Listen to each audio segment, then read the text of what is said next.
Modulation এবং encoding এর আমরা এই দুটো পার্ট শেষ করেছিলাম, যেখানে অ্যানালগ সিগন্যাল থেকে অ্যানালগ ডেটা থেকে অ্যানালগ সিগন্যালে কনভার্ট করা এবং ডিজিটাল ডেটা থেকে অ্যানালগ সিগন্যালে কনভার্ট করা, এই দুটো টেকনিক আমি আপনাদের সাথে শেয়ার করেছিলাম।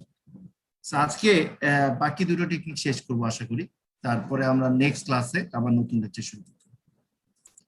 আমি এই জিনিসগুলো অলরেডি পড়িয়েছি, এগুলোকে আর সময় ব্যয় করছি না, চলে যাচ্ছি।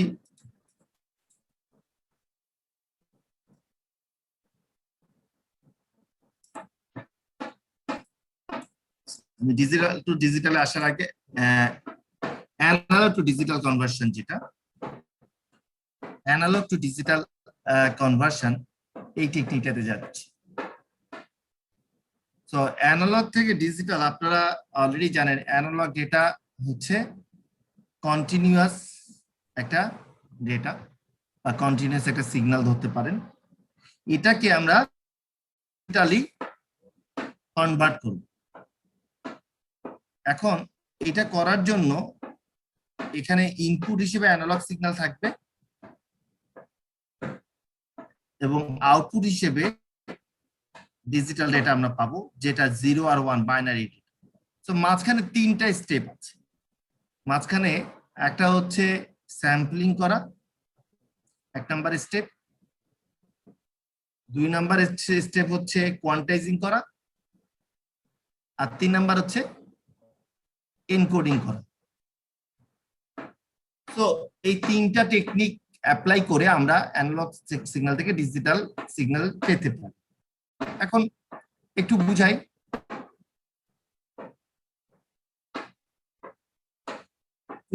Change an analog signal to digital data,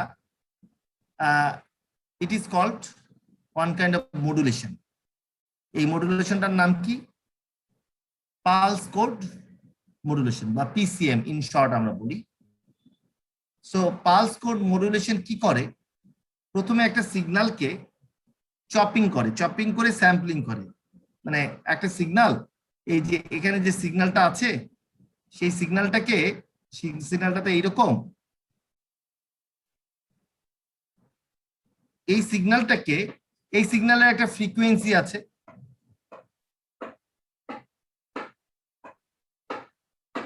sorry যে আমার বাসার উপরের তলায় কে জানি কিছু একটা শব্দ করতেছে। আপনারা কি নয়েজটা পাচ্ছেন? জি স্যার, পাচ্ছি স্যার। সরি, এটা আমার কন্ট্রোলে নাই, এটা আমার কন্ট্রোল। আচ্ছা, এটা আমার 5 তলায়, আমি 4 তলায় থাকি, আমার 5 তলায় মনে হয় কোনো একটা আজকে ছুটির দিন, হয়তো বাসায় কোনো কাজ করাচ্ছে। ঠিক আছে। সো আপনারা জানেন ফ্রিকোয়েন্সি কি? একটা সিগন্যালের ফ্রিকোয়েন্সি আমরা মাপি হচ্ছে কিভাবে? Number of cycles per second. ঠিক আছে। এইভাবে একটা ফ্রিকোয়েন্সি অগ্রসর হয়, এটা আমরা জানি। ঠিক আছে। তো এইখানে যে অ্যানালগ সিগন্যালটা আছে তার একটা নির্দিষ্ট ফ্রিকোয়েন্সি আছে, আর আমরা একটা নির্দিষ্ট ফ্রিকোয়েন্সিতে এই সিগন্যালটাকে কাটবো বলতে ইন এ সেন্স চপিং করব, যেটাকে আমরা বলি স্যাম্পলিং। সো আমরা চপিং করছি, এই যে চপিং করলাম না, এবং এই প্রতিটা চপিং এর এই পয়েন্টটা, হ্যাঁ, এই পয়েন্টটা,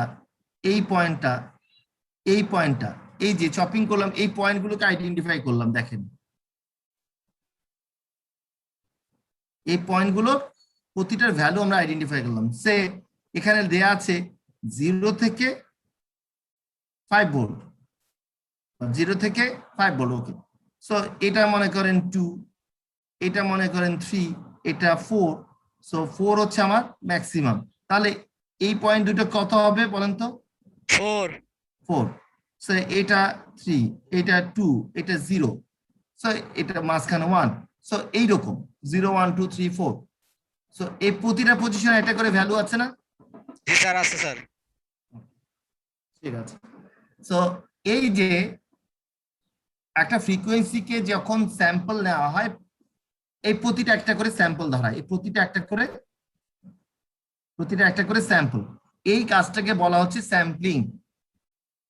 ইজ ইট ক্লিয়ার? আচ্ছা, জি স্যার, ক্লিয়ার স্যার। সরি, এখন প্রশ্ন হচ্ছে যে আমি স্যাম্পলিং কি করব, আমি যে স্যাম্পলিং করব সেই স্যাম্পলিংটা আমরা কি হিসেবে করব? স্যাম্পলিং অনেক ভাবে করা যায়। লেটস সে আমার এইটা সিগন্যাল,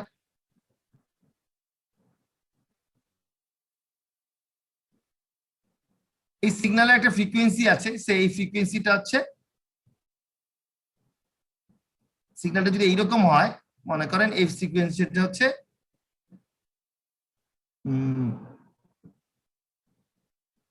এটা 2 হার্জ ফ্রিকোয়েন্সি।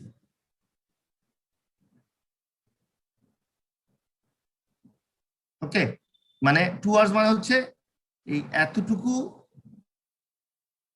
আর এতটুকু মিলে হচ্ছে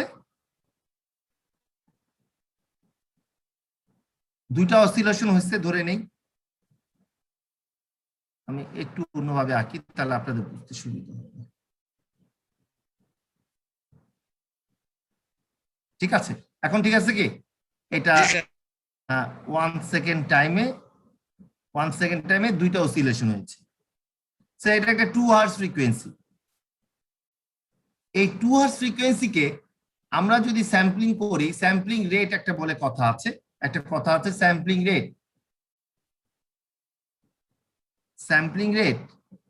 স্যাম্পলিং রেটটা আমরা হার্জে প্রকাশ করি। এখন কত স্যাম্পলিং আমি এখন স্যাম্পলিং করব, তাহলে আমি কি করব, 1 হার্জে যদি হয় তাহলে স্যাম্পলিংটা এরকম হবে। এখানে একটা স্যাম্পল নিব, আর বলতে আরেকটা স্যাম্পল কোথায় নিব? স্যার মাঝখানে স্যার। সরি, একটু ভুল করছি আমি। হ্যাঁ হ্যাঁ হ্যাঁ, 1 হার্জে স্যাম্পলিং করতেছি। 1 হার্জে স্যাম্পলিং করলে আমি এখানে একটা স্যাম্পল নিব, আবার কোথায় স্যাম্পল নেব জানেন? স্যার মাঝখানে স্যার। না, মাঝখানে না, এই জায়গায় স্যার একেবারে শেষে স্যার।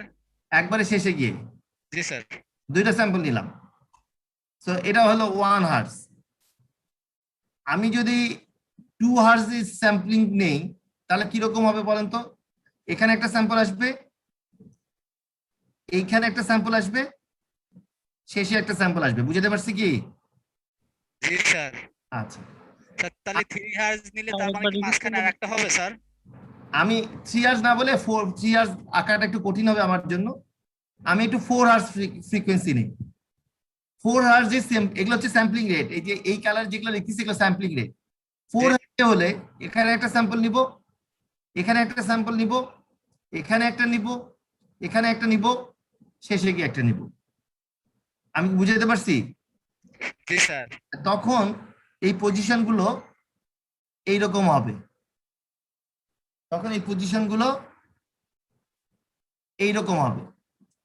এই যে এইগুলো হচ্ছে সেই স্যাম্পলিং। এখন বলেন যে স্যাম্পলিং রেট বেশি করলে আমি মোর অ্যাকুরেট কনভার্সন পাবো, নাকি স্যাম্পলিং রেট কম থাকলে আমি অ্যাকুরেট কনভার্সন পাবো? বেশি করলে স্যার। আচ্ছা, এটা আপনারা অনেকে আগে থেকেই জানেন যে স্যাম্পলিং রেট বেশি হলে আমার কনভার্সন হয়। আমি একটা পিওর সাইন ওয়েভ আঁকি, আপনাদের আর একটু বুঝতে সুবিধা হবে।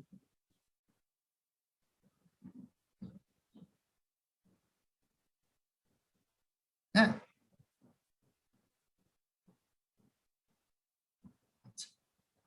এখন এই পিওর সাইন ওয়েভটাতে আমি যদি এটার স্যাম্পলিং তো এইরকম নাকি, অনেকটা এরকমই হবে। শুরু হয়ে এখানে শেষ হচ্ছে, এখান থেকে শুরু হয়ে এখানে শেষ হচ্ছে, এখান থেকে শুরু হয়ে আবার শেষ হচ্ছে। এখন এইটা স্যাম্পলিং রেট যদি আমি এটা এটা কত করে ফ্রিকোয়েন্সি? এখানে 1 হার্জ ফ্রিকোয়েন্সি। তাই না? আমি যদি স্যাম্পল নেওয়া শুরু করি, আমি এখানে 1 হার্জ দিয়ে যদি স্যাম্পল নেই, তাহলে আমি এইভাবে স্যাম্পল নেব। কিন্তু দেখেন আমারও স্যাম্পল কিন্তু এইভাবেই আসবে, ঠিক কিনা? এখন আমি যদি 2 হার্জ স্যাম্পল নেই, তাহলে আমার স্যাম্পল কিন্তু এই জায়গায় একটা আসবে, ওই জায়গায় আসবে, এই জায়গায় আসবে, এই জায়গায় আসবে, এই আসবে। এটা মোর প্রিসাইজ হচ্ছে না আরো? জি স্যার। ঠিক। এটাতে সুবিধাটা কি? আমি আবার দেখাই, আমি যদি 1 হার্জ স্যাম্পল নেই, তাহলে এই দুটো আপ অ্যান্ড ডাউন অ্যাম্পলিটিউডকে, এখানে তো আমরা জানি এটা এটা মনে করেন 3 ভোল্ট, এইটা মনে করেন 0 ভোল্ট। 3 আর 0 ভোল্টকে আমরা একই ভ্যালু দ্বারা তখন বললাম যে এটা মানে হচ্ছে 1।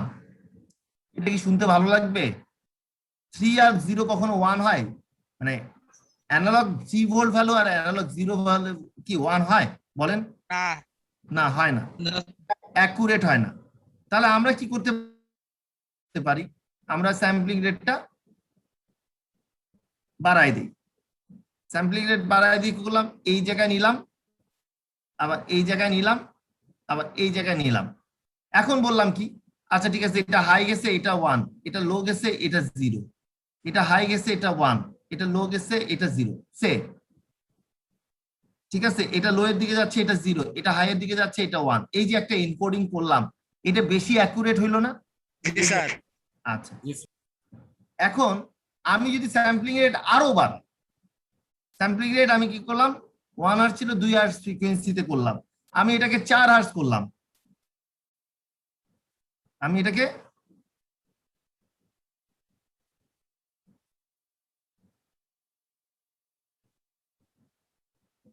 4 হার্জ করলাম। হ্যাঁ, দেখি কিভাবে করা যায়। স্যাম্পলিং রেট আরো বাড়াই দিব, তখন এখানে একটা স্যাম্পল আসবে, এখানে একটা স্যাম্পল আসবে, এখানে স্যাম্পল আসবে, এখানে স্যাম্পল আসবে, এখানে স্যাম্পল আসবে।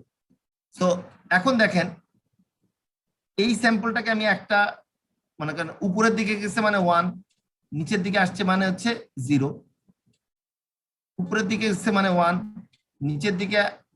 নিচের দিকে যাচ্ছে মানে 0, নিচের দিকে যাচ্ছে মানে 0, উপরের দিকে যাচ্ছে 1, উপরের দিকে যাচ্ছে 1, নিচের দিকে আসতেছে 0, নিচের দিকে আসতেছে 0। এই যে আমি মোর অ্যাকুরেট, প্রতিটা স্যাম্পলের মধ্যে গ্যাপ কমে যাওয়ার জন্য আমি অ্যাকুরেটলি কনভার্ট করতে পারছি। এই জিনিসটা কি বুঝতে পারছেন? স্যাম্পলিং রেট বাড়ানো মানে হচ্ছে বেশি বেশি স্যাম্পল নেওয়া, বেশি বেশি বেশি বেশি তথ্য নেয়া বলতে পারেন অ্যানালগ সিগন্যাল থেকে। সো স্যাম্পলিং রেটের ব্যাপারে এই জন্য বলা আছে যে যখন অ্যানালগ সিগন্যালকে স্যাম্পলিং করব, তখন নাইকুইস্ট বলে একজন ব্যক্তি আছে, নাইকুইস্ট, তিনি একটা ফর্মুলা দিয়েছে। কি formula? The sampling rate of an analog signal should be at least twice of the analog signal.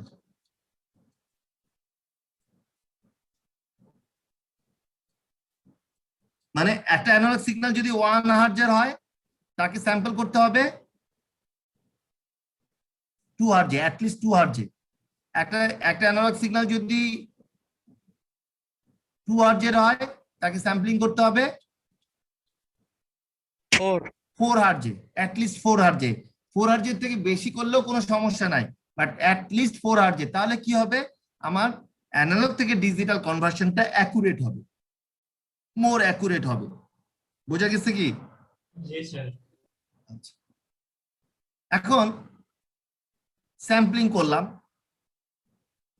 Sampling করার পরে আমরা এই ধরনের একটা আউটপুট, যেটা আমি দেখাইছিলাম, এরপর এই আউটপুট গুলোর জন্য আমরা কোয়ান্টাইজ করব।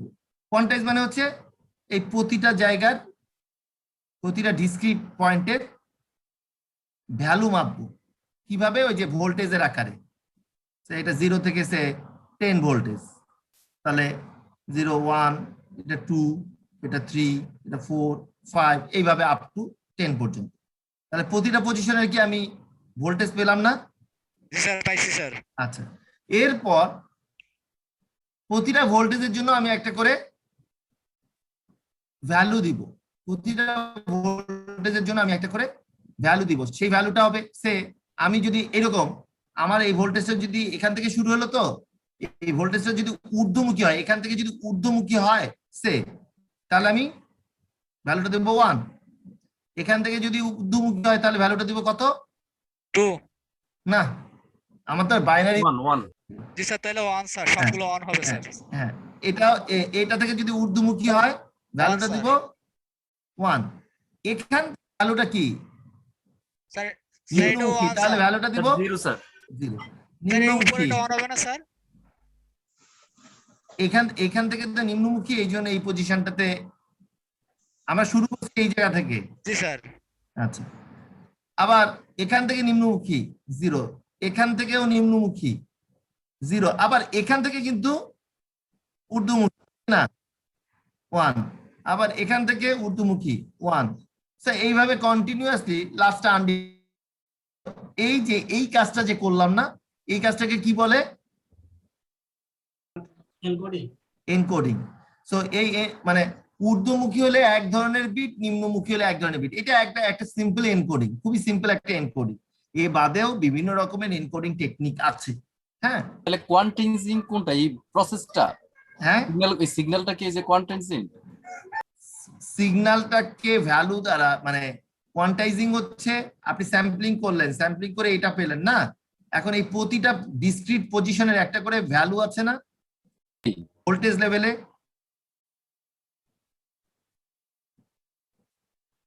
এই পজিশনগুলোর একটা করে ভ্যালু আছে না? জি স্যার, আছে স্যার। দুইটা আছে। হ্যাঁ, এই ভ্যালুগুলোর রেঞ্জটাকে বের করাটাই বলে কোয়ান্টাইজিং। জি স্যার।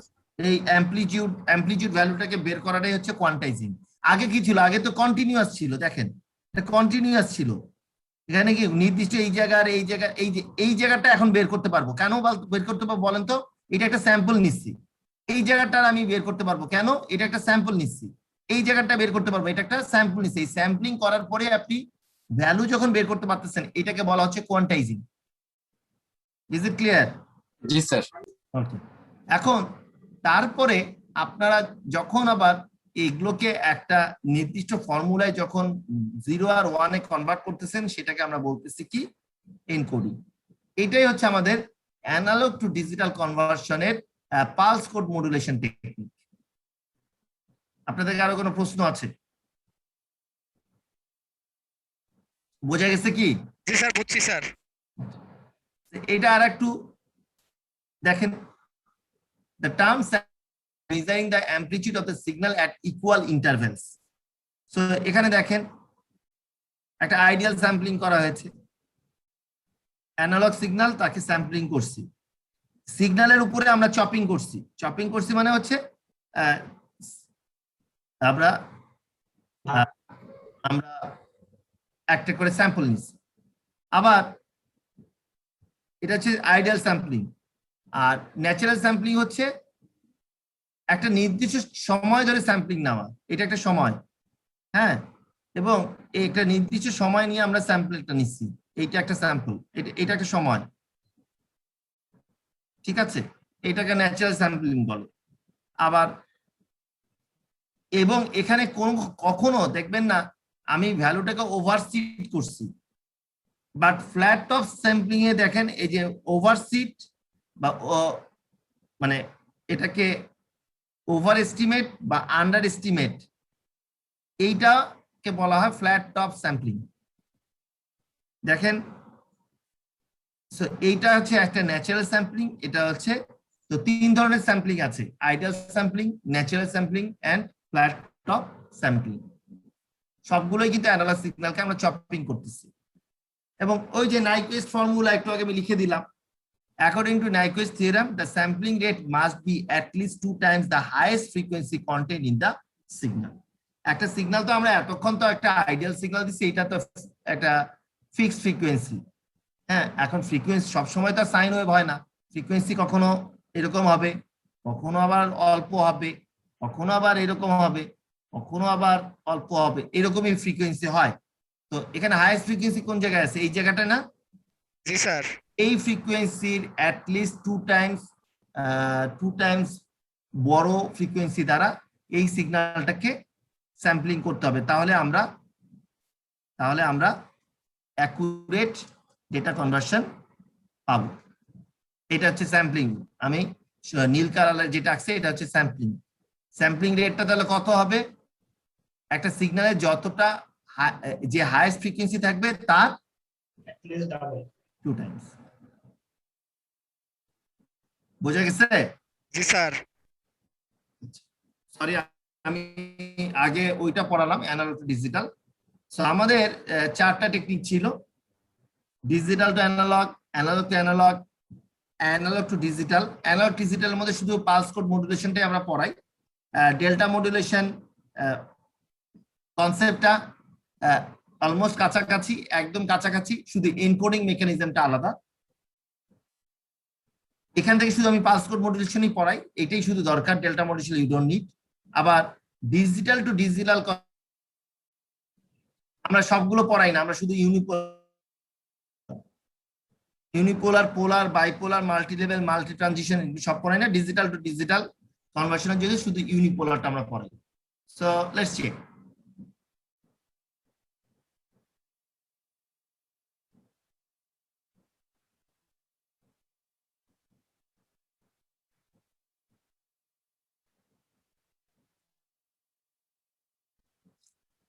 ডিজিটাল থেকে ডিজিটাল এনকোডিং করব। এখন এটা বেসিক্যালি করা হয় যে ডেটা সিকিউরিটির জন্য। বেসিক্যালি এটা করা হয় ডেটা সিকিউরিটির জন্য। তো কি দরকার? ডিজিটাল তো বাইনারিতে আছে, আবার এটাকে বাইনারিতে কেন কনভার্ট করা দরকার? দরকার আছে যদি এনক্রিপশন করতে হয়, অনেক সময় যদি ডেটা সিকিউরিটি এনশিওর করতে হয়, তখন কিন্তু আমাদের ডিজিটাল এনকোডিং টেকনিক দরকার হয়। Digital encoding, digital to digital encoding এর মধ্যে ইউনিপোলার হচ্ছে সবচেয়ে কমন, আর এর বাদে পোলার, বাইপোলার, মাল্টি লেভেল আর মাল্টি ট্রানজিশন টেকনিক রয়েছে। সো আমরা শুধুমাত্র ইউনিপোলার বা নন রিটার্ন টু জিরো এই টেকনিকটা শিখব। NRZ means non return to zero. আচ্ছা, আমরা কি জানি? একটা সিগন্যাল, এটা হচ্ছে জিরো লেভেল, এটা পজিটিভ লেভেল, এটা নেগেটিভ লেভেল। একটা non return to zero signal মানে কি বুঝাই থাকে? এই সিগন্যালটা এখান থেকে শুরু হলো, এই সিগন্যালটা কখনো জিরো লেভেলে নামবে না।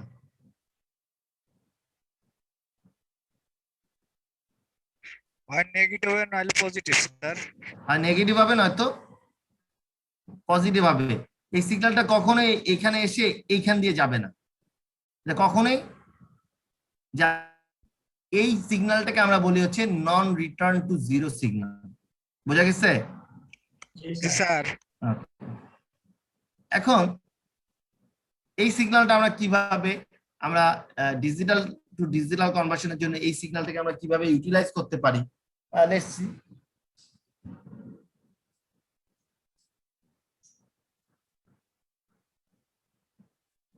In non return to zero, non return to zero আবার দুই রকমের সিগন্যাল আছে, একটা হচ্ছে লেভেল সিগন্যাল আর একটা হচ্ছে inverse signal. Non return to zero level, non return to zero inverse signal.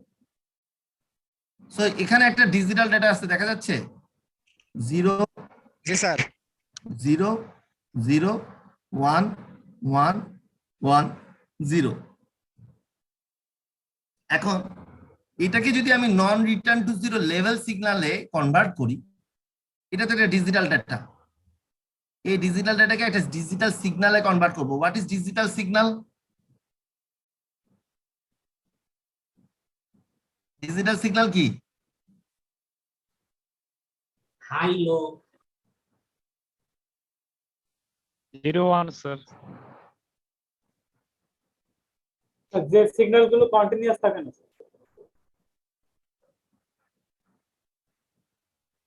A signal that has two steps, এটা continuous হয় না, দ্য সিগন্যাল যে কোনো এক জায়গায় থাকতে পারবে, হয় প্লাসে থাকতে পারবে নয়তো মাইনাসে থাকতে পারবে। এইটা ওইটা হচ্ছে নন রিটার্ন টু জিরো, এনআরজেড। আচ্ছা, আমি কি একটা সিগন্যাল এরকম করতে পারতাম? এনআরজেড না, বাট ডিজিটাল সিগন্যাল, হয় এটা প্লাসে থাকবে নয়তো এটা জিরোতে থাকবে। এটা কি ডিজিটাল সিগন্যাল? স্যার এটাই তো ডিজিটাল সিগন্যাল স্যার। এটাও ডিজিটাল সিগন্যাল, বাট এটা কি এনআরজেড সিগন্যাল? না। এটা কেন এনআরজেড না? কারণ এটাতে জিরো লেভেলে আসতেছি, ঠিক কি না? জি স্যার, এটা মাইনাসে আসছে না স্যার। তাহলে এখানে একটু খেয়াল করে দেখেন তো, এই দুটো কি এনআরজেড সিগন্যাল? এই দুটো NRZ signal as well as digital signal. আচ্ছা, এখন let's see that NRZ level মানে কি। এনআরজেড লেভেল আমি বললাম, লেভেল ডেফিনেশন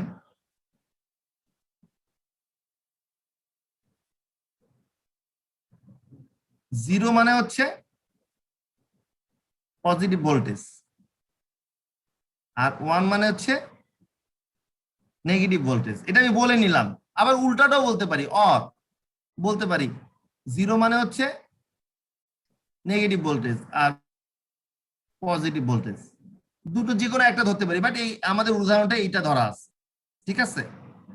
একটু দেখেন তো, জিরো মানে হচ্ছে পজিটিভ। পজিটিভ, পজিটিভ আছি। জি স্যার, পজিটিভে আছে। ওয়ান মানে হচ্ছে নেগেটিভে গেলাম। নেগেটিভে আছে স্যার। হ্যাঁ, আবার জিরো মানে হচ্ছে পজিটিভ। জিরো মানে হচ্ছে পজিটিভ। এই ওয়ান থেকে আবার নেগেটিভ স্যার। নেগেটিভে আসলো, আবার একটা ওয়ান পেয়েছি, নেগেটিভ। নেগেটিভ, আবার একটা ওয়ান পেয়েছি, নেগেটিভ স্যার। নেগেটিভ, আবার জিরো পেয়েছি। পজিটিভ। Is it clear? বোঝা গেছে কি? জি স্যার, বুঝতে পারছি স্যার। এইটা হচ্ছে এনআরজেড এনকোডিং। আচ্ছা, আমার যদি এনকোডিংটা এইরকম ধরা থাকতো, আমার যদি এনকোডিংটা এইরকম ধরা থাকতো, এইটা যদি ধরা থাকতো, তখন কি হইতো? তাহলে স্যার উল্টা হয়ে যেত স্যার।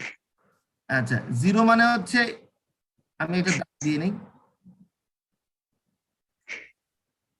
সিগন্যালটা কেমন হইতো একটু দেখাই। জিরো মানে হচ্ছে নেগেটিভ নাকি? Negative sir. জি স্যার, জিরো মানে আর নেগেটিভ। ওয়ান মানে হচ্ছে, জিরো মানে হচ্ছে নেগেটিভ, মানে পজিটিভ। ওয়ান মানে positive, positive, positive, negative sir. উল্টা হয়ে যেত না? জি স্যার। আচ্ছা, সো দুইটাই কারেক্ট, দুইটাই কারেক্ট। এখন কিভাবে আপনি লজিকটাকে ধরতেছেন বা আপনি কিভাবে ইমপ্লিমেন্ট করতেছেন সেটার উপর ডিপেন্ড করে এনআরজেড এল সিগন্যালটা, এনআরজেড এল সিগন্যাল। এখন আসি স্যার এনআরজেড। স্যার এনআরজেড এল সমান সমান আমি এই যে পজিটিভ তো ধরতে পারি, জিরো সমান সমান নেগেটিভ তো ধরতে পারি স্যার। দুইটা যে কোনো একটাই ধরতে পারেন, সমস্যা জি নেই। স্যার। স্যার শুধু লিখে দিতে হবে, তাই তো স্যার? হ্যাঁ, এখন আসি হচ্ছে এনআরজেড ইনভার্স। ইনভার্স, এই ইনভার্ট বা ইনভার্সটা কিরকম হয়? আপনি ডিফাইন করলেন, আপনি ইনিশিয়ালি ডিফাইন করলেন জিরো মানে হচ্ছে পজিটিভ, বাট ওয়ান পেলে ইনিশিয়ালি, বাট ওয়ান প্লে হবে সিগন্যাল ইনভার্ট করবে, যে কোনো ওয়ান পেলেই সিগন্যাল ইনভার্ট পাবে। ইনিশিয়াল, এটা হচ্ছে ইনিশিয়াল স্টেজ, আর নো চেঞ্জ, এটা হচ্ছে আপনার কন্ডিশন, এই তিনটা, বুঝছেন? স্যার একটু আবার বলেন স্যার, এই জায়গায় পজিটিভ জিরোরও দেখলাম, আবার যে না, ইনিশিয়ালি জিরো মানে হচ্ছে পজিটিভ, একদম ইনিশিয়াল স্টেজে। হ্যাঁ, মানে জিরো মানে হচ্ছে পজিটিভ, পজিটিভ, আর ওয়ান মানে হচ্ছে ইনভার্স। নেগেটিভ, ঠিক আছে? হ্যাঁ জি স্যার। তারপরে পরের ইনিশিয়ালের পর থেকে ওয়ান পাইলে হয়ে যাবে ইনভার্স, আর জিরো পাইলে হবে নো চেঞ্জ। এখন দেখেন, একদম ইনিশিয়াল এটা না, জিরো না? জি স্যার। এটা কোথায় আছে? মানে পজিটিভ আছে নাকি? জি স্যার, পজিটিভে আছে স্যার। এই পজিটিভে। এখন পজিটিভ যদি থাকে তাহলে জিরো পাইছি, কি পাবো, কি করব? চেঞ্জ হবে না। No change. No change. 1 পেয়েছি, 1 পেয়ে কি করব? চেঞ্জ হবে যা আছে চেঞ্জ হবে। চেঞ্জ করলাম, Negative. ইনভার্স করলাম, ইনভার্স করলাম। হ্যাঁ হ্যাঁ হ্যাঁ, ইনভার্ট করলাম বা ইনভার্স। আচ্ছা, এখন 0 পাইলাম না, এটা কি চেঞ্জ? কি স্যার এটা উপরে যাবে স্যার। কেন উপরে যাবে? No change. No change. আবার 0 পাইলাম, কি হবে? No change. এবার 1 পাইলাম, কি হবে? চেঞ্জ হবে স্যার। এবার 1 পাইলাম, কি হবে? Inverse inverse. এবার 1 পাইলাম, কি হবে? আচ্ছা, এবার 0 পেলাম, কি হবে? তাহলে দেখেন, এটাও কিন্তু একটা এনার্জির সিগন্যাল। 0 লেভেলে কিন্তু যায় নাই সিগন্যালটা, কোথাও 0 লেভেলে সিগন্যালটা যায় নাই, কিন্তু আমরা খুব সুন্দর একটা এনকোডিং করে ফেলছি এখানে। একটা হচ্ছে 0 মানে হচ্ছে নো চেঞ্জ, 1 মানে হচ্ছে ইনভার্ট। এই জায়গা 1 পাইলে কি আমরা শুধু ইনভার্ট করে যাচ্ছি স্যার? হ্যাঁ 1 পাইলে তো আমরা ইনভার্ট করে যাচ্ছি স্যার। 1 পেলে আমরা ইনভার্ট করতেছি, এখানে ধরেই নিচ্ছি, ধরেই জি নিচ্ছি স্যার। ইনভার্ট। এখন আপনার যদি ধরাটা এই উল্টোটা হয়,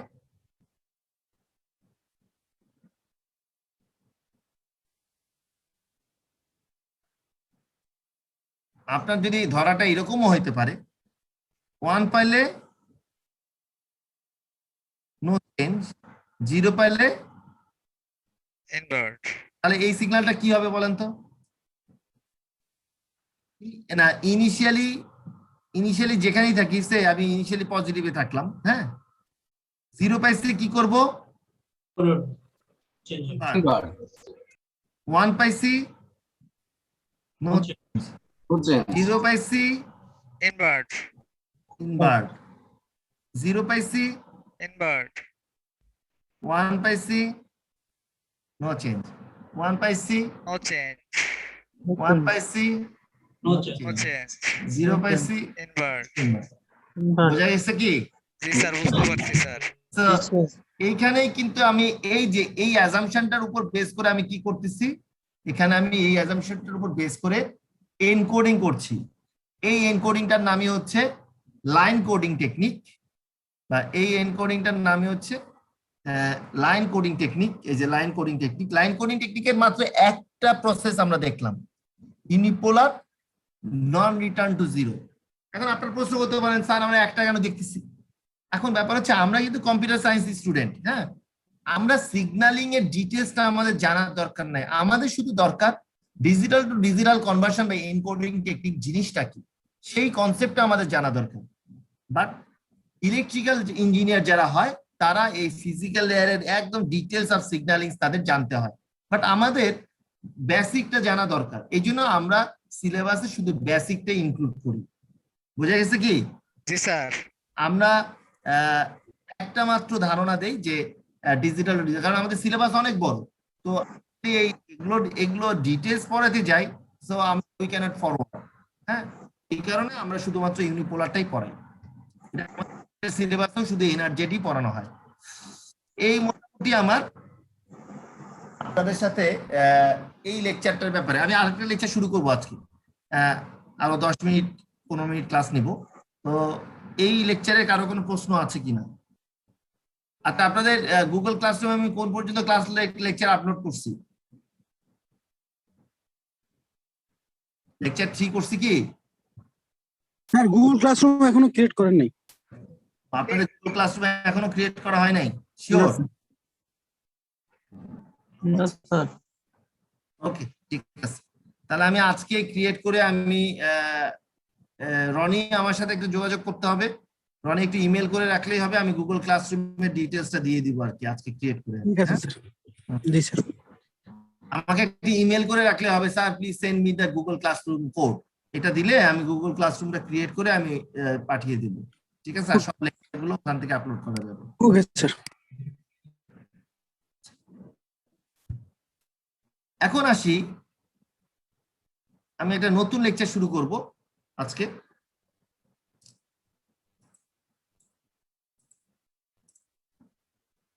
এটা 10 মিনিট নিব, একটা ধারণা দিব, তারপরে আমরা ক্লাস শেষ করব। দেখা যাচ্ছে? জি স্যার। এই টপিকটার নাম হচ্ছে, আমরা এখন পর্যন্ত ফিজিক্যাল লেয়ারের টপিক গুলো পড়তেছি। আমরা ফিজিক্যাল লেয়ারে আমরা মডুলেশন দেখলাম, চ্যানেলস, ফ্রিকোয়েন্সি, এগুলো সম্পর্কে একদম ডিটেলস ধারণা নেওয়ার চেষ্টা করছি। মডুলেশন এনকোডিং টেকনিকের ধারণা নেওয়ার চেষ্টা করছি। এখন আমরা আজকে থেকে শুরু করব হচ্ছে ব্যান্ডউইথ ইউটিলাইজেশন টেকনিক। আপনার ব্যান্ডউইথ কি জানি তো নাকি? হোয়াট ইজ স্যার কেউ একজন বলবেন হোয়াট ইজ ব্যান্ডউইথ? টাকা ট্রান্সফারেশনের রেট স্যার, রাস্তা স্যার বাংলায়। হ্যাঁ, ডাটা ট্রান্সমিশনের রেট যেটা, সেটাকে বুঝান। বুঝি নাই। Data transfer rate sir. Data upper transfer rate bound আর লোয়ার বাউন্ডের পার্থক্যকে ব্যান্ডউইথ বলে। আপার ফ্রিকোয়েন্সি এবং লোয়ার ফ্রিকোয়েন্সির ডিফারেন্সটাকেই ব্যান্ডউইথ বলে। এই তো জি স্যার। জি স্যার এটাই। আপনারা ভুল করছেন কেন?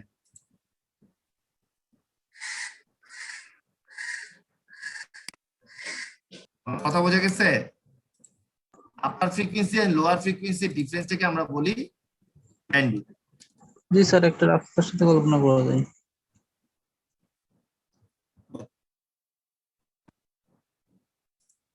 এখন আসি ব্যান্ডউইথ ইউটিলাইজেশন। ব্যান্ডউইথ ইউটিলাইজ করার জন্য আমাদের দুই ধরনের টেকনিক আমরা অ্যাপ্লাই করি। একটা হচ্ছে মাল্টিপ্লেক্সিং আর একটা হচ্ছে স্প্রেডিং।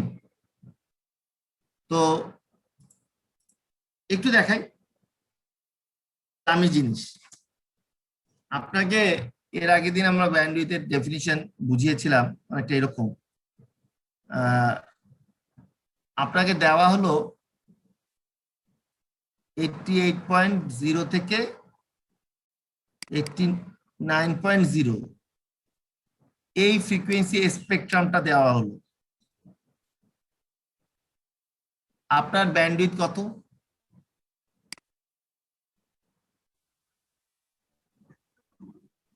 1 কি? 1 মেগাহার্টজ।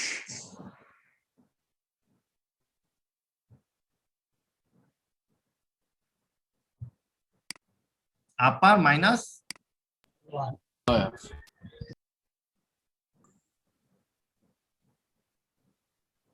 1 মেগাহার্টজ।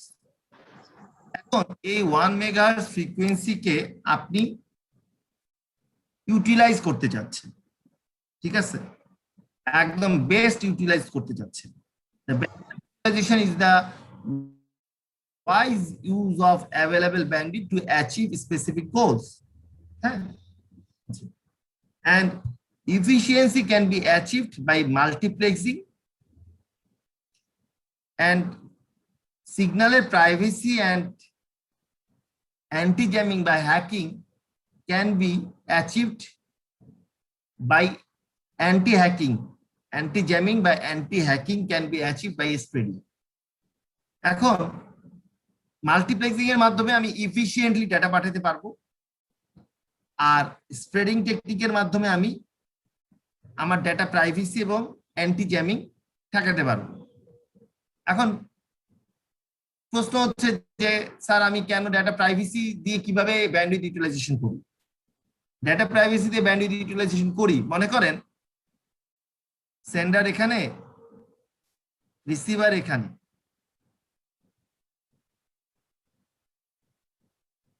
এখন প্রথমে আসি ইফিশিয়েন্সি কিভাবে অ্যাচিভ করতে পারি।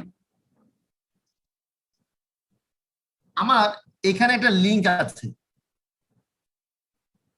এখানে একটা লিংক আছে। এই লিংকটাতে ব্যান্ডউইথ হচ্ছে সে 30 কিলোহার্টজ ব্যান্ডউইথ, বাট এই সেন্ডারটার দরকার কত? সে 15 কিলোহার্টজ। এই সেন্ডার আর রিসিভারের দরকার কত? কিলোহার্টজ। এটা একটা তার টানা আছে, এটা একটা লিংক। এটাকে কি আপনি ইফিশিয়েন্ট বলবেন? না স্যার। কেন বলবেন না? স্যার এই জায়গায় বেশি আছে তাই স্যার। সবসময় 15 কিলোহার্টজ ব্যান্ডউইথ এখানে আনইউজড পড়ে আছে না? জি স্যার। তাহলে জি আমরা স্যার। কি করি? এই একই লিংকে কি করলাম? সেন্ডার 1 রিসিভার 1 আর একটা সেন্ডারকে নিয়ে আসলাম, সেন্ডার 2 রিসিভার 2, এবং এরপর আমি বললাম এই অংশটা ব্যবহার করবে সেন্ডার 1 আর রিসিভার 1, আর এই অংশটা ব্যবহার করবে সেন্ডার 2 আর রিসিভার 2। তাহলে কতটুকু ইউটিলাইজ হইলো? সব স্যার। 100% ইউটিলাইজ হলো। বোঝা জি গেছে? স্যার। এটাকে বলা হয় ইফিশিয়েন্টলি একটা অ্যাপ্রোচ, যে অ্যাপ্রোচে মাল্টিপ্লেক্সিং একটা অ্যাপ্রোচ যেটাতে আমরা ইফিশিয়েন্টলি ব্যান্ডউইডটাকে ইউটিলাইজ করতে পারি। বোঝা গেছে কি হোয়াট ইজ মাল্টিপ্লেক্সিং, সেটা একটা বেসিক ধারণা দিলাম। বোঝা গেছে? জি স্যার। নেক্সট, সেন্ডার আছে এখানে, রিসিভার আছে এখানে, তাদের মধ্যে মনে করেন এখন একটা 15 কিলোহার্টজেরই ব্যান্ডউইথের একটা লিংক আছে, কিন্তু এই লিংকটাতে শুনতে পারে হচ্ছে একটা অ্যাটাকার। তো অ্যাটাকার কাজ কি? অ্যাটাকার দেখা যাচ্ছে আমি সিগন্যাল এইরকম পাঠাচ্ছি, অ্যাটাকার কি করলো, আমার সিগন্যালের সাথে আর একটা সিগন্যাল জ্যামিং সিগন্যাল যেটাকে বলি, তখন আমার সিগন্যাল আর ওই সিগন্যাল মিক্সড হয়ে একটা অন্য সিগন্যাল হয়ে আমার রিসিভারের কাছে গেল। রিসিভার দেখলো যে এখানে আমি জ্যামিং সিগন্যাল পাইছি, জ্যাম সিগন্যাল। তখন কি এই লিঙ্কটার ইউটিলাইজেশন হয়? না স্যার। না স্যার, হয় না স্যার। তখন রিসিভার কি বলে, দূর আমি ডাটাটা ঠিক মতো পাই নাই, আবার পাঠাও।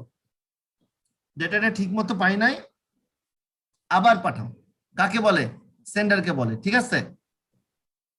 এবং আর এই অ্যাটাকার আমাদের দুইজনের ডেটা এখানে যদি অ্যাক্সেস করতে পারে, এই অ্যাটাকার আমাদের দুইজনের ডেটা কিন্তু শুনতে পারবে। শুনলে কি আমাদের প্রাইভেসি নষ্ট হবে না? জি স্যার। জি স্যার। জি স্যার। প্রাইভেসিও যদি নষ্ট হয়, আমাকে যদি ও জ্যামিং সিগন্যাল পাঠায়, তাহলে তো বিপদ, তাহলে তো আমার লিংকের ইউটিলাইজেশন তো হচ্ছেই না, লিংকের ইউটিলাইজেশন হচ্ছেই না। সো তাহলে এমন একটা টেকনিক আছে, যে টেকনিকটার নাম কি? Spreading technique. স্প্রেডিং টেকনিক থাকলে হবে কি, আমি কিভাবে ডেটা পাঠাচ্ছি সেটা যতই অ্যাটাকার এখানে শুনুক, অ্যাটাকার বুঝতে পারবে না, কারণ আমি ডেটা পাঠাবো কিভাবে?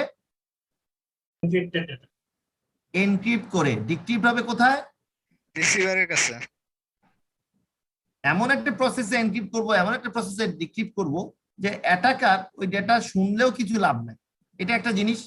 আবার আমি কোন ফ্রিকোয়েন্সিতে ডেটা পাঠাচ্ছি, আমি কোন নির্দিষ্ট ফ্রিকোয়েন্সিতে ডেটা পাঠাবো না। আমি করব কি, বিভিন্ন সময় বিভিন্ন ফ্রিকোয়েন্সিতে ডেটা পাঠাবো, যার জন্য অ্যাটাকার আমার ফ্রিকোয়েন্সি খুঁজে পাবে না, আমার চ্যানেল খুঁজে পাবে না, সে আমার সাথে ওই জন্য আর কোনো জ্যামিং সিগন্যালও যুক্ত করতে পারবে না। সো অ্যান্টি জ্যামিং এবং প্রাইভেসি এনশিওর করা হয় কোন টেকনিক দ্বারা? স্প্রেডিং। এবং স্প্রেডিং যদি আমরা অ্যাপ্লাই করি, আমরা আলটিমেটলি কি অ্যাচিভ করতেছি বলতে পারবেন কেউ? স্যার এই ডেটাগুলো ঠিকমতো পৌঁছাবে স্যার। আমরা কি এনশিওর করতেছি? Bandwidth. Bandwidth utilization. Bandwidth utilization. বোঝা গেছে? জি স্যার। জি স্যার। এখন আসি ব্যান্ডউইথ ইউটিলাইজেশনের দুইটা টেকনিক বললাম, প্রথমটা মাল্টিপ্লেক্সিং, তারপরে একটা স্প্রেডিং। তো মাল্টিপ্লেক্সিং জিনিসটা কি এটা বুঝাই, এবং মাল্টিপ্লেক্সিং এর কিছু ক্যাটাগরি আছে, এটা দেখে আমি আজকে ক্লাস শেষ করি। মাল্টিপ্লেক্সিং হচ্ছে whenever the bandwidth of a medium linking two devices এবং ওই bandwidth is greater than the bandwidth needs of the devices। আমি একটুকে দেখালাম সেন্ডার 1 এর কতটুকু দরকার bandwidth? 15 স্যার। 15। আর লিংকে কতটুকু ছিল? 30।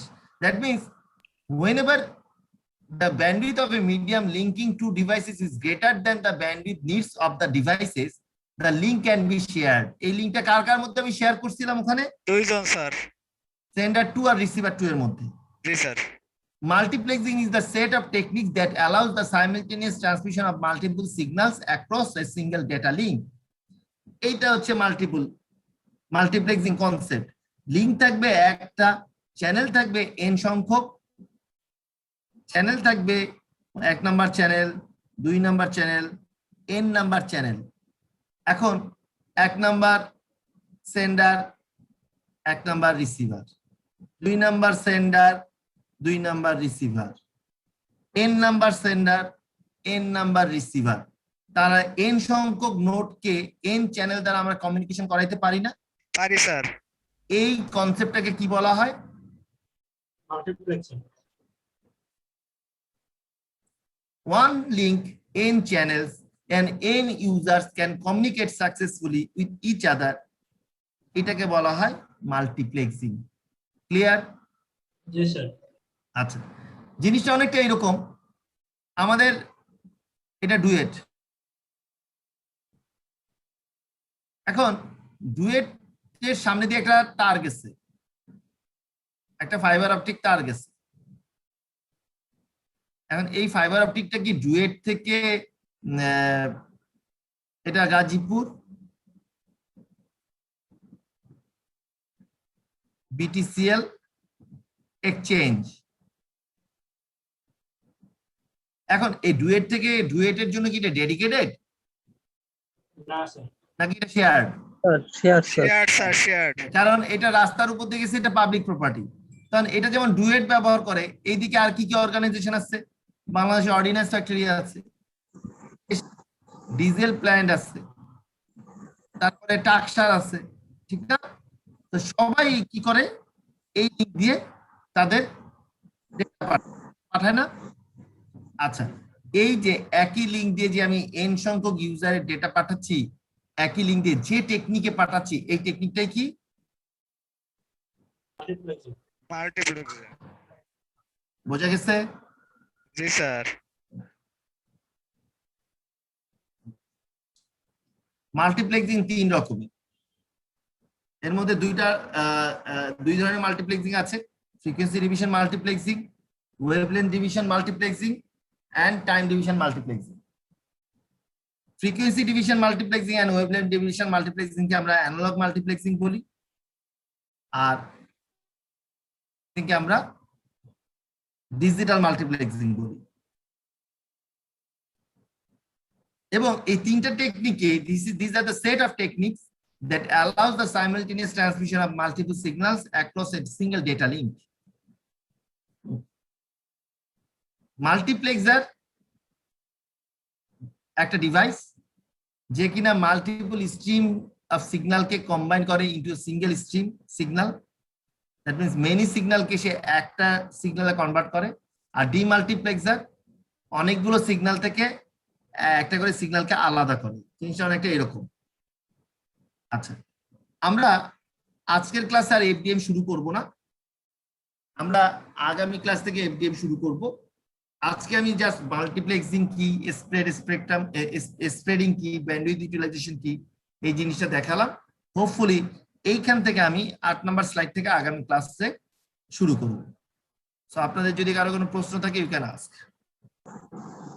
আমার সাথে রানিং স্যার? আজকে তো একটাই ক্লাস নাকি? জি স্যার দুইটা ক্লাস ফ্রাইডে। দুইটা। আজকে কি দুইটা class? G sir. Are you sure? G sir, রুটিনে তাই দেওয়া, 4:30 পর্যন্ত টাইম দেওয়া। একটু দেখে নেই। জি স্যার। আজকে আমাদের আর ক্লাস নাই স্যার। আজকে কয় তারিখ? 12 তারিখ। ও তাই তো দেখা যায়। হ্যাঁ, আজকে 12 তারিখ, দেখা যাচ্ছে দুইটা ক্লাস আছে। আচ্ছা ঠিক আছে, আমি আর কিছুক্ষণ কন্টিনিউ করি।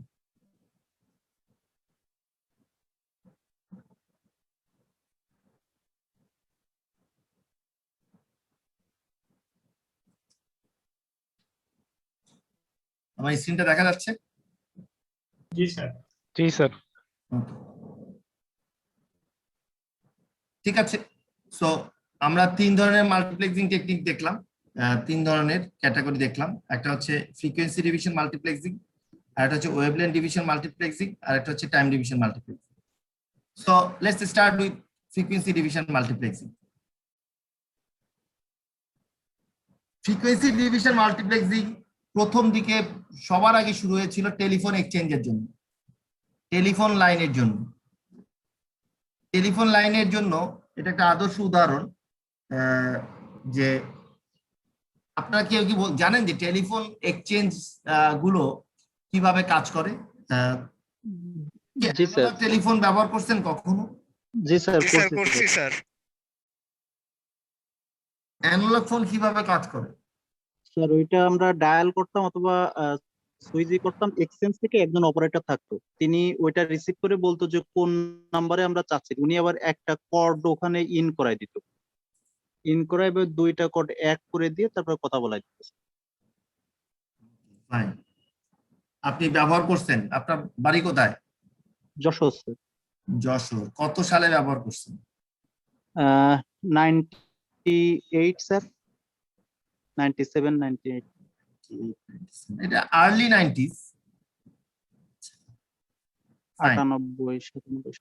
এক সময় এরকম একটা ফোন ছিল যেখানে কোনো ডিজিট থাকতো না, একটা, এটাকে আমি নাম দিয়েছি ঘুরাইন্না ফোন। ঠিক আছে? জি স্যার ঘোরান না ফোন। ঘুরাইন্না ফোন মানে একটা, এখানে একটা ডায়াল থাকতো, এরকম একটা স্টিক থাকতো, এইটা দিয়ে এটাকে ঘুরাইতে হইতো, ঘুরাইতে হইতো, ঘুরাইতে হইতো। হ্যাঁ। জি স্যার। আর এই রিসিভারটা কানে থাকতে হতো। তো উনি যেরকম বললো, এই ঘুরাইন্না ফোন যখনই ঘুরাইতাম তখন এখানে একটা সিগন্যাল জেনারেট হইতো। সিগন্যালটা জেনারেট হয়ে উনি যশোরের কথা বললো। এখন তো আবার যশোরের বানান চেঞ্জ হয়ে গেছে, আমি তো জেসর জানি। এখন কি বানান? JASHORE। এখন JASHORE, যশোর। এটা জি স্যার। ওকে, যশোর। এনিওয়ে, তো যশোর এক্সচেঞ্জে আমার সিগন্যালটা পৌঁছাইতো। বুঝা গেছে? এখন যশোর এক্সচেঞ্জ থেকে একজন অপারেটর, উনি ঠিকই বললো, একজন অপারেটর ফোনটা ধরতো। এই অপারেটর ছিল খুব পাওয়ারফুল একজন ব্যক্তি, ওনার ভাবের চোটে বাঁচা যায় না আর কি। প্রত্যেকটা এলাকায় ওনাকে ফোন করলে উনি বলতো, আচ্ছা কত নাম্বার থেকে ফোন করছেন? এই তখনকার ফোন নাম্বার গুলো ছিল 2 ডিজিটের, 08 07 05 এরকম। তখন হয়তো বলতাম আমি 8 নাম্বার ফোন থেকে ফোন করছি। তখন বলতো যে, এই অপারেটর বলতো কোথায় ফোন করতে চান? তখন আমি হয়তো বলতাম, বা যে তানজিল যেরকম বললো, তানজিল বলতো আমি ঢাকায় একটা ফোন করব। ঢাকার কোথায়? ঢাকায় এসে আমি মিরপুর এক্সচেঞ্জে ফোন করব। হ্যাঁ, মিরপুর এক্সচেঞ্জে কত নাম্বারে ফোন করবেন? আমি বললাম যে 54 এইরকম একটা নাম্বারে ফোন করব। তা মিরপুর এক্সচেঞ্জ থেকে এইখানে 25554 বলে একজন আত্মীয় আছে তানজিলের, সেখানে সে ফোন করবে। ঠিক আছে? তখন অপারেটর তখন বলবে কি, আচ্ছা লাইন তো খুব বিজি আছে, আপনাকে দিচ্ছি, আপনি রাখেন। তখন তানজিল কি করতো? ফোনটা রেখে দিত। কি তানজিল ঠিক আছে? জি স্যার। এবং পরে উনি আবার ফোনটা আমি আমাকে বলছি, কল করে পরে আবার অ্যাড করে দিত। রাইট। ফোনটা রাখার পরে এই অপারেটরের কাছে এরকম তানজিলের মতো এরকম যশোরের বিভিন্ন রিকোয়েস্ট থাকতো। এই অপারেটর তারপর আবার এক সময় গিয়ে হয়তো 2 4 5 10 মিনিট পর, ইভেন আধা ঘন্টা পরেও মিরপুর এক্সচেঞ্জে ফোন করতো। মিরপুর এক্সচেঞ্জে ফোন করার পর বলতো, আচ্ছা 2554 এ একটা লাইন দেন, আমার এখান থেকে যশোর থেকে একটা কল রিকোয়েস্ট আছে। এখানে আর একজন অপারেটর বসে থাকতো। এই অপারেটর আবার 2554 এ কল দিত। এখানে তানজিলের আত্মীয় ফোনটা ধরতো, ধরার পরে বলতো যে, হ্যাঁ বলতো যশোর থেকে আপনার একটা ফোন আসছে, লাইনে থাকেন। তখন এখানে তানজিলের আত্মীয় লাইনে থাকতো। তানজিলের আত্মীয় যখন লাইনে থাকতো, তখন এই অপারেটর আবার যশোরের অপারেটরকে বলতো, লাইন লাগছে, আপনি বলেন।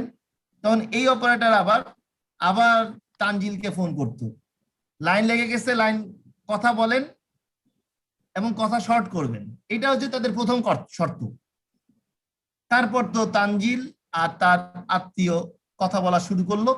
মজার ব্যাপার হচ্ছে এই অপারেটর আর এই অপারেটর তাদের সব কথা শুনতে পারত,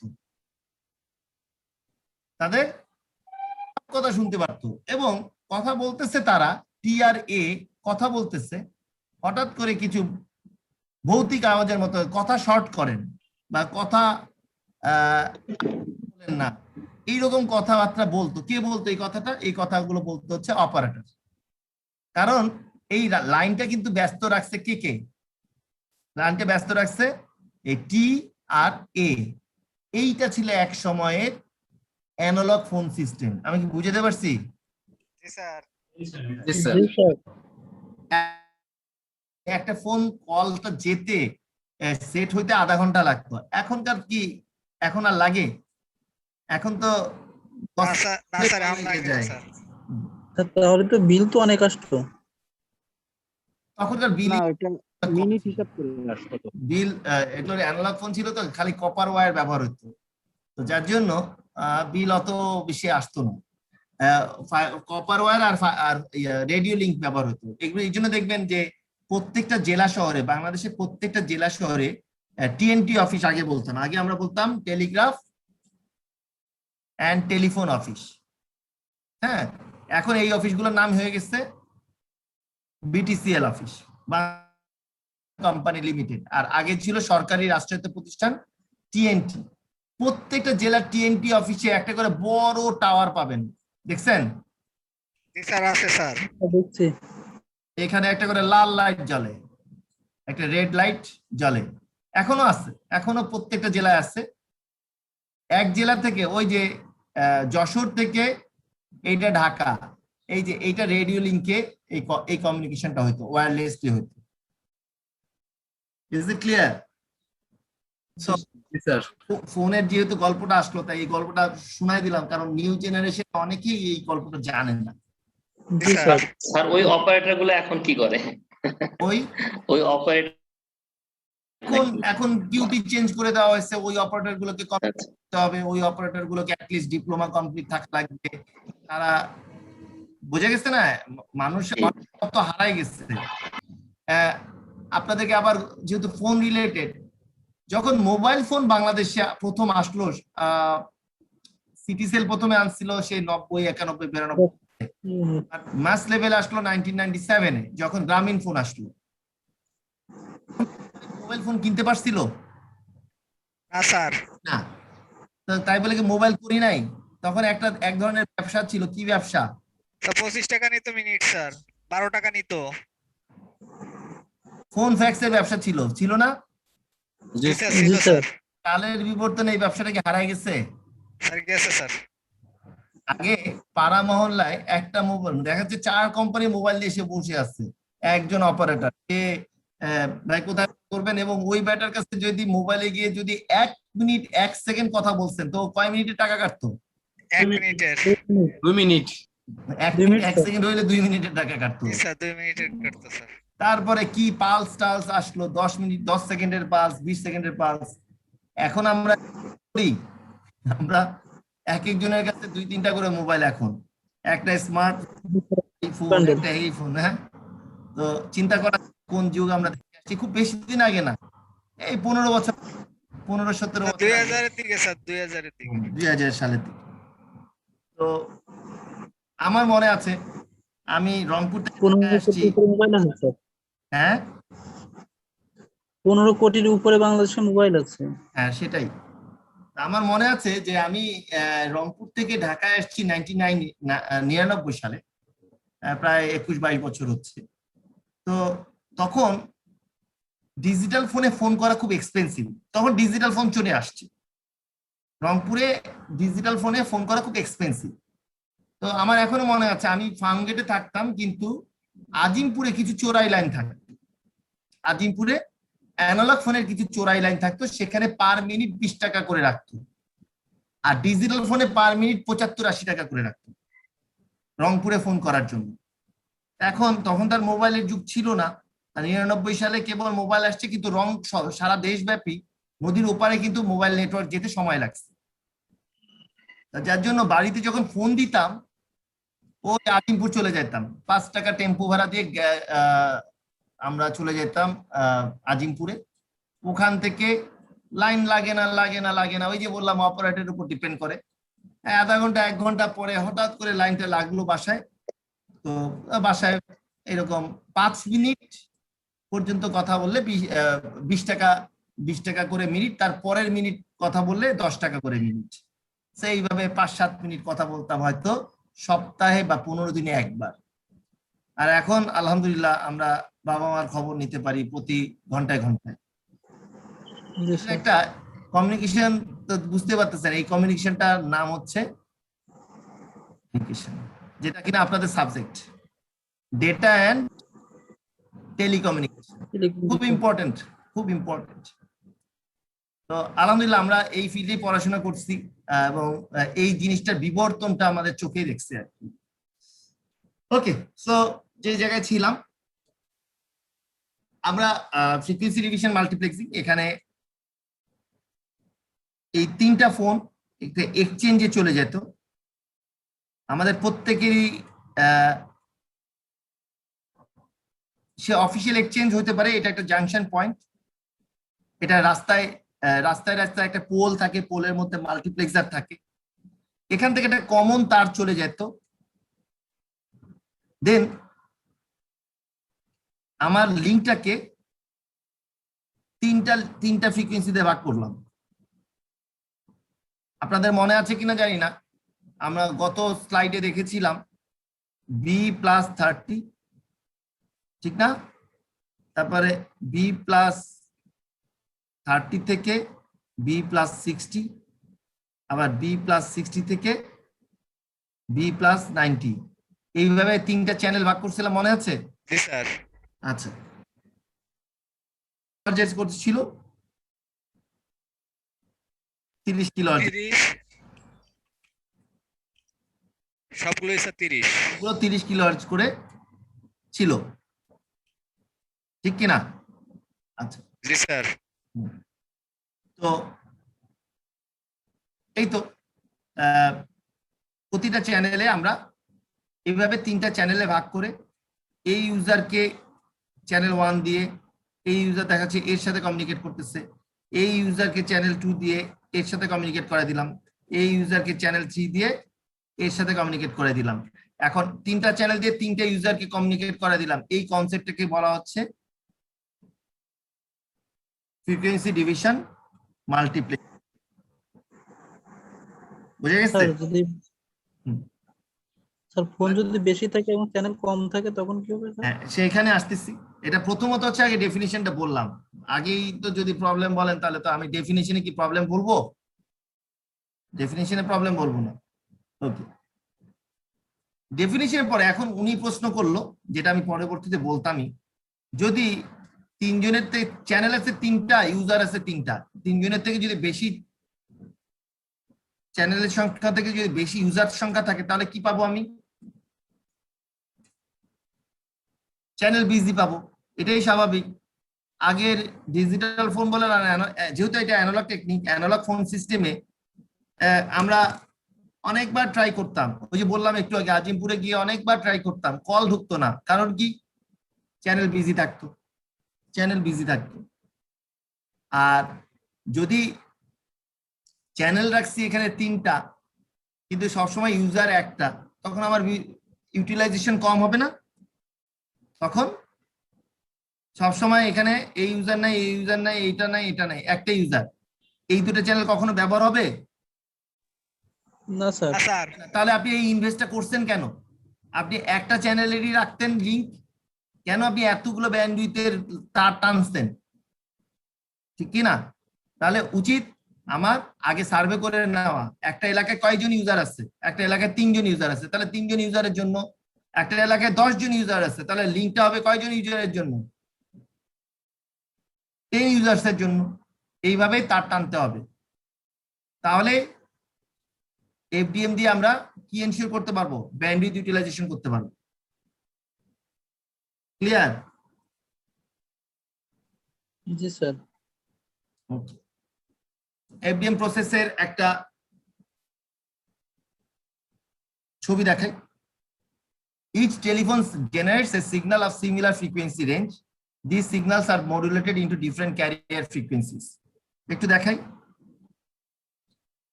সবাই 0 থেকে 4 কিলোহার্টজের মধ্যে মনে করেন একটা করে ফ্রিকোয়েন্সি, মানুষ যখন কথা বলে তখন একই ফ্রিকোয়েন্সিতে কথা বলে 0 থেকে 4 কিলোহার্টজ। বাট যখন মডুলেশন করব তখন 3টা চ্যানেল আছে, একটা হচ্ছে 20 থেকে 24 কিলোহার্টজ, 24 থেকে 28 কিলোহার্টজ, 28 থেকে 32 কিলোহার্টজ, এবং এদের প্রত্যেকের সেন্টার ফ্রিকোয়েন্সি কত? এটা কত? 22। এটা 26, এটা 30 স্যার। তাহলে যখনই সেন্টার ফ্রিকোয়েন্সি দিয়ে মডুলেশন করব তখন এ একটু অল্প ফ্রিকোয়েন্সি হবে, এ আর একটু হাই ফ্রিকোয়েন্সি হবে, এ আর একটু হাই ফ্রিকোয়েন্সি হবে, ঠিক কি না? জি স্যার। এই 3টা ফ্রিকোয়েন্সিকে আমি মাল্টিপ্লেক্সারে কি করলাম? কনভার্ট করে দিলাম, মানে মাল্টিপ্লেক্সারে একসাথে করলাম। জি স্যার। করে 20 থেকে 30 কিলোহার্টজের মধ্যে যে লিংকটা আছে এই লিংকে পাঠাই দিলাম। ছবিটা দেখেন, পুরো জিনিসটা ক্লিয়ার হয়ে যাবে। সিগন্যাল আমি একটু আস্তে কথা, আমি একটু মাঝারি কথা বলি, এটা একটু জোরে কথা হচ্ছে, আরেকজন ইউজার একটু আস্তে কথা বলে। বিভিন্ন জনের ফ্রিকোয়েন্সি কিন্তু বিভিন্ন রকম, বাট 0 থেকে 4 কিলোহার্টজের মধ্যেই, বুঝা গেছে? সেটাকে আবার এটা 22 কিলোহার্টজ, এটা 26 কিলোহার্টজ, এটা 30 কিলোহার্টজ, 3 ধরনের ফ্রিকোয়েন্সি পাইছি না?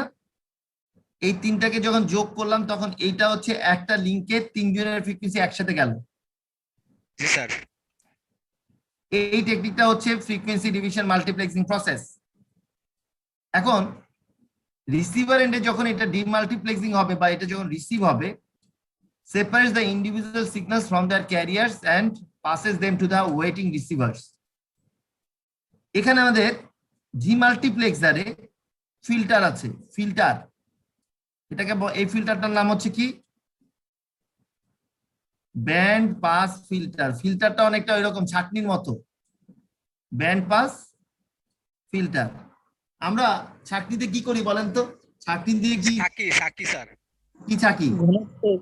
চা ছাকি, চা পাতি। যেটা আমার লাগবে না স্যার, আমার গার্বেজ গুলো আমি ছেঁকে ফেলি। এক্স্যাক্টলি, যে জিনিসটা আমার লাগবে না সেটা আমি ছাঁকনির মধ্যে রেখে দেই, আর যে জিনিসটা লাগবে সেটা আমি পাত্রে পরিশ্রুত আকারে নিয়ে নেই। আচ্ছা, যেমন পানির ফিল্টার কয়েক লেভেলে ছাঁকনি হয়, কয়েক লেভেলে ছাঁকনি হয়। প্রথমে কি থাকে বলেন তো? আয়রন, তারপর ফরেন অবজেক্ট, বালুর স্তর থাকে। বালু হচ্ছে মিহিদানা, তো ওখানে বড় বড় সব মশলাগুলো আটকায় দেয়, ঠিক কিনা? তারপরে থাকে বালুর থেকে একটু বড় নুড়ি পাথর। জি স্যার, পাথর থাকে। হ্যাঁ, নুড়ি পাথর। ও কি করে? এত বড় না, বাট আরেকটু ছোট ছোট যে দানাগুলো আছে সেগুলোকে এখানে আটকায় দেয়, ঠিক আছে? তারপরে থাকে বড় বড় পাথর, সে আবার আরেকটু বড়, এইভাবে তো কয়েক স্তরে আমরা ছাঁকনি দেই নাকি? তারপর লাস্টে কি পাই? পরিষ্কার পানি পাই, ঠিক না? পাহাড়ি পানি কিন্তু খুব পরিষ্কার এবং খুব মিনারেল সম্পন্ন এবং খুবই স্বাস্থ্যসম্মত, কারণ ওখানে নুড়ি, বালু, পাথর এর ভিতর দিয়ে পানিগুলো প্রবাহিত হয়। আচ্ছা, যেটা ঝর্ণার পানি আমি বলি, ঝর্ণার পানি কিন্তু খুবই খুবই পরিষ্কার। আচ্ছা, তো এই ছাঁকনির কথা আসলো, তো এখানে কি করা হয়? এ শুধুমাত্র 20 থেকে 24 হার্টজের যে ফ্রিকোয়েন্সি গুলো আছে সেই ফ্রিকোয়েন্সি গুলোকে ফিল্টার করে ভিতরে পাঠায়, বাকিগুলো কি করে? এখানে আটকায় দেয়। এই ফিল্টারটা করে কি? 24 থেকে 28 কিলোহার্টজের যে ফ্রিকোয়েন্সি গুলো আছে সেগুলোকে শুধু সে পাস করে, বাকিগুলোকে পাস হইতে দেয় না স্যার। হ্যাঁ, পাস হতে দেয় না, আটকায় দেয়। পাস হইতে দেয় না। এ শুধুমাত্র এই ফ্রিকোয়েন্সি সিগন্যাল গুলোকে পাস করে, আর এই ফিল্টারটা 28 থেকে 32 কিলোহার্টজের ফ্রিকোয়েন্সি গুলোকে পাস করে, বাকিগুলোকে আটকায় দেয়। তারপরে ফ্রিকোয়েন্সি গুলো আলাদা করলাম, এরপর যখন ক্যারিয়ার ফ্রিকোয়েন্সি গুলোকে আলাদা করে দিব তাহলে ডিমডুলেশন করছি। ডিমডুলেশন করে আমরা অরিজিনাল ফ্রিকোয়েন্সিটা পাচ্ছি রিসিভার এন্ডে।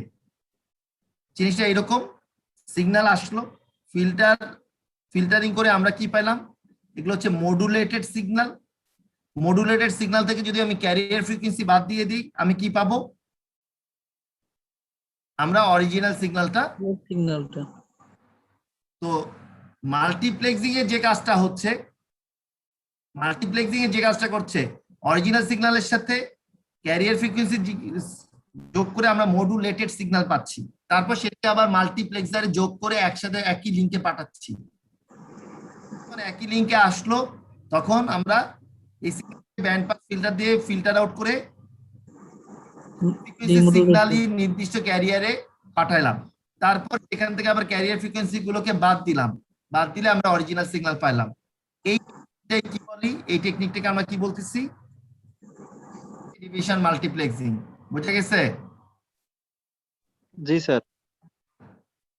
ওকে, এই টেকনিকটা ইউজ করলে আমরা 3টা চ্যানেলের ইউটিলাইজেশন 100% করতে পারবো।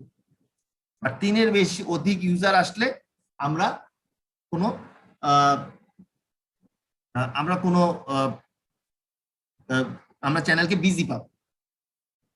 তো এই হচ্ছে ফ্রিকোয়েন্সি ডিভিশন মাল্টিপ্লেক্সিং এর একটা ধারণা দিলাম।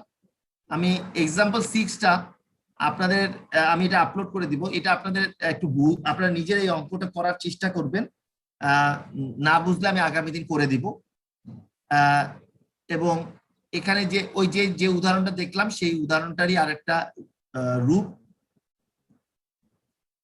আর আগামী ক্লাসে এই অঙ্কগুলো আমি একটু করে দেব আপনাদেরকে। এটা হচ্ছে গার্ড ব্যান্ড, এবং তারপরে আমরা শুরু করব হচ্ছে WDM ইনশাল্লাহ। আমি আজকে এই পর্যন্ত রাখলাম। আমি ধারণা করছিলাম একটাই ক্লাস, তাই আমি 3টা পর্যন্ত প্রিপারেশন ছিলাম। ইনফ্যাক্ট আমি লাঞ্চও করিনি এখনো। তো আজকে আমি এই পর্যন্তই রাখতে চাচ্ছি। আগামী সপ্তাহে আমি এই স্লাইড থেকে শুরু করব।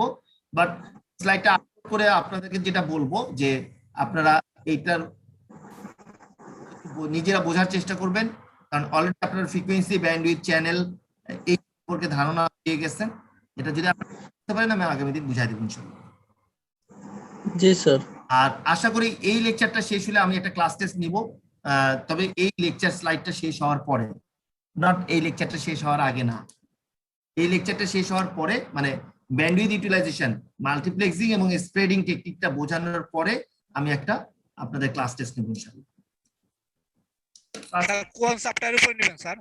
হ্যাঁ, কোন চ্যাপ্টারের উপর ক্লাস টেস্টটা নেবেন স্যার? আগে এই লেকচারটা শেষ করি তারপরে বলবো। জি স্যার।